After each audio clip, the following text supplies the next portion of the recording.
Vanu Brapa, the organizing committee members, for their wonderful efforts, as well as the efforts of the other helpful administrators, faculty, staff, and students. Very capable people. And for you delegates, I thank you for bringing your valuable time and expertise to share over the next several days. And in looking at the program, I'm very hopeful because I can safely say that the contributions made by our speakers in the next several days are commensurate with the elevation of lay in Central Cindy University. I'll attempt to make two presentations in one. I only have 15 minutes, but I'm going to make two in one as best I can. The first of these is seemingly mundane, yet personal, and the other is a bit more intellectual. Both speak to Dr. Ashok Dutt's roles as mentor, professional planning expert, and scholar. And I'll pivot back and forth a little bit between those. His influence across all three realms, mentor, scholar, and professional, was transformational to all who knew him. Why have such a lecture? Sudhir helped answer that question. Because he was the single most instrumental figure in creating this conference series. He was its heart and its soul from the first conference up through the early 2000s into the 20-teens, and his spirit can still be felt today, 46 years and 18 conferences later. Keynote speeches are also supposed to be inspirational and motivational, so hopefully I can offer some of that in this presentation. So before I became a professor at a public regional university in Pennsylvania, before attending and working with others to organize these conferences, of which Dr. Dutt again was the leading founder, before being engaged in local planning issues as an academic, and before becoming planning commissioner, I was simply an anxious, intellectually clumsy, and curious person taking for me what was a big step. I was moving all across the country to join a PhD program. I put all my chips on the wheel, all my money onto the betting wheel. I was a bit nervous, but I was determined. And fortunately, I had good counsel from my advisor at the time, Dr. Mukherjee, who's still my advisor. So after moving to the University of Akron, or near the campus, my little basement apartment, so you're familiar with, I walked over to Carroll Hall, where the geography department was housed. I nervously climbed the steps, looking, I had to meet with Dr. Dutt. I turned a corner and he was there in short pants and a casual shirt, having just checked in with some students working on a project. I introduced myself.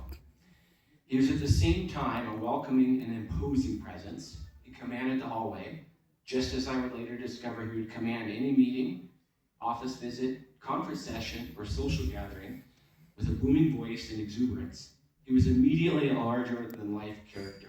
He shook hands with me as if he already knew me, and we went to his office for coffee, where I met some other graduate students. It was a messy office. I think you can agree with that. But it was an intellectual powerhouse of an office. And he had obviously a treasured framed photo from his days as a planner in Kolkata. It showed him with a small group of planning officials meeting with Indira Gandhi. He was very proud of that photo. He was a warm, charismatic, caring person, again with a large, energetic presence and a strong intellect. He fiercely defended his students, but he could also hold them to account with blunt, on-target advice. I can recall an episode where he hadn't seen me for 6 months after I'd left Akron, and I came back and he said, "George, you're getting fat." I said, I could stand to lose 5 or 10 pounds, admittedly. He said, "No, 15. So he wasn't afraid to dish it out a little bit, but his intentions were always very good, and he never forgot where he came from. He was a transformational mentor, as Sudhir and Rajiv can attest to, and being near him offered some very instructive points or life lessons. These aren't Asian urbanization lessons, they're just lessons. And so I'm going to give you 6 here today in our limited time. And mind you, these are small things. Earlier this month, Jack Benhart, my department chair from years ago, an acquaintance of Dr. Dutt, and attended these meetings, both in Delhi and Chennai, passed away. He told me that To get big things done, you must do the small things right. So here's those small things. So if you could go ahead, I went ahead, there's an outline here, but go ahead 2 slides if you can. We'll go back now. Right there, it's the first one. Everyone has potential. Donkeys into thoroughbreds. If he took a student under his wing, he believed in them, he would nurture them by assigning them readings and tasks in a manner that would incrementally develop their potential.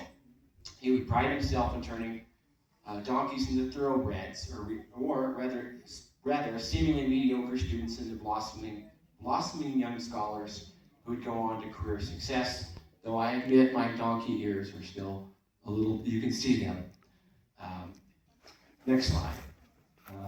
There's the shorts and shirt. This is from a field trip for the 8th Urbanization Conference. We'll go to the next slide. There we go. Have compassion for the poor. I have these in a different order. That's my fault.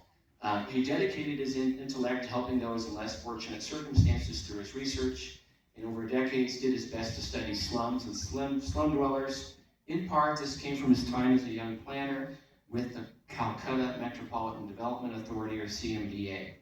All right, go ahead to the next one. Maybe one more.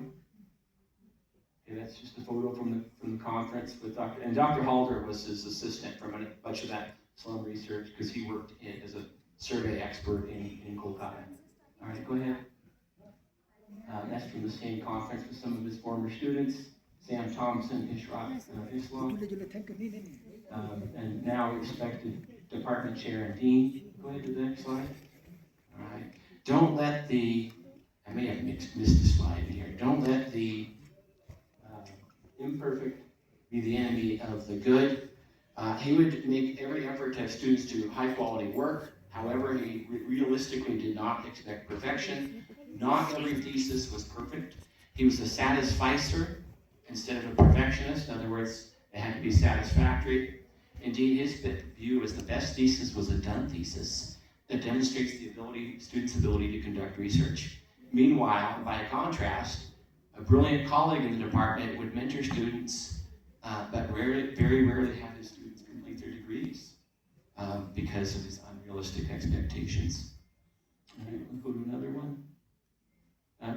Cut your coat from the cloth available. Students are often drawn to cutting-edge research ideas, sexy projects, and theories. I remember bringing him an idea that I thought was novel. He asked, first question was, what data would you use? How would you acquire it? And then he said, I cut my coat from the cloth provided. I was always struck by his ability to turn any data set into a substantive presentation and publication. One good example is that he obtained some geographically referenced data on AIDS cases early in the epidemic as it was hitting Ohio, and he was able to produce some timely and consequential research related to disease diffusion with respect to AIDS. He was a very opportunistic geographer. All right, let's see if we can find another one here. Go ahead to the next slide. As best you can, engage your colleagues personally as much as professionally. As I alluded to earlier, at each AAG meeting, he organized it. No, I didn't allude to this earlier, I skipped it in the interest of time. But he would organize a dinner, well attended, and always at a South Asian, typically Indian restaurant. Many attendees were those with research interests in South Asia or with South Asian roots. It was much more than networking. It was friendships, moral support, and therapy, as well as good food.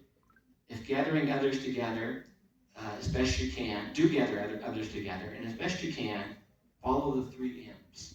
Make your event meaningful, manageable, and memorable. Go ahead to the next slide. It's just there's him receiving, this was after he retired and receiving an award of this 3-volume Festschrift, edited by Rajiv as the lead editor and co-editors in this room. And then being presented that by Balashwar Thakur, one of his students, in Kavita Pandit, who was the AAG president at that time. Right. And go ahead and move to the next slide. And I'd like to make an overall meta point, I guess, here is social science may be nominally objective, clinical and detached, but really it's a very human exercise done by humans, about humans, for humans. We can't escape that. My overall takeaway is to be from this is to be like Dr. Dent and become the best professional mentor and colleague that you can be. I think we're probably running out of time. I can say a little bit about how we doing for time. Okay. In terms of the scholarship accomplishments, he was a very prolific and impactful scholar. I can't speak to all the nuance of it here today.